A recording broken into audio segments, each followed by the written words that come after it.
He's just a really good player, honestly. I think he plays much better than his ranking, honestly. I think he's a much better player than his ranking, and I think it's going to be some time. Maybe, I don't know, maybe there's up and down matches, maybe the consistency's not there, and maybe that's where he's ranked where he is, but I feel like the level is much higher than where he's ranked, and he's just a really good ball striker off of both sides and hits a big ball off the forehand and backhand. So in a lot of matches where I can, have the edge over somebody from the baseline, maybe they have a side that's not so good that I can exploit more. It's tough. It's tough against him from the baseline because he can just hit a winner whenever sometimes. I was putting balls in the court. I wasn't doing anything too special. He honestly played just a bad 2 games from him. I'd say it was more of a bad start for him than a good start for me. But luckily I was able to hold on. I was really trying hard to get broken at the 5-4 game. I don't know what was going on there, but getting that hold and not throwing that 4-0 lead in the first set was kind of big. It would have been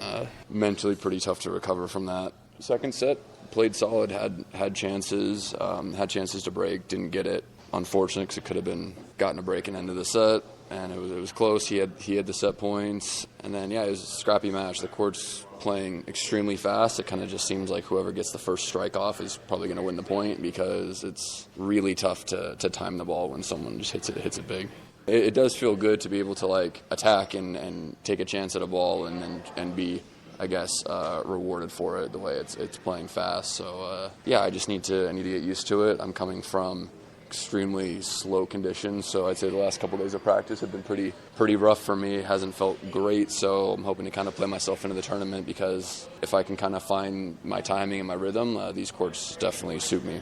Taylor is a highly ranked player. You're not required to come to Atlanta, so talk about the decision process of deciding to come to play in Atlanta. We're glad you're here. Yeah, I feel like I play better when I get more matches in and get some confidence, and I didn't do that well in Wimbledon. I had an early exit in Wimbledon, so I had, I guess, more time to kind of rest. It might be a different story if I had a really deep run in Wimbledon, but it's great. I like coming to this tournament. I've come here lots of times before. I like playing here, and it's really good prep for just the rest of the tournaments coming up, the heat and humidity that you're going to deal with in DC and Toronto and Cincinnati and U.S. Open. It'll hit you really hard if you're not used to it, so this is a really good week for me to kind of prep for that.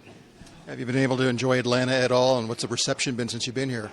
The crowd tonight was amazing. I really loved the support, and it just feels good. It's been a while since I've had that crowd cheering for me like that, and kind of just been chilling in my room and playing tennis, and that's kind of, I don't get a lot of free time, so I don't like to venture off and do other stuff, I guess.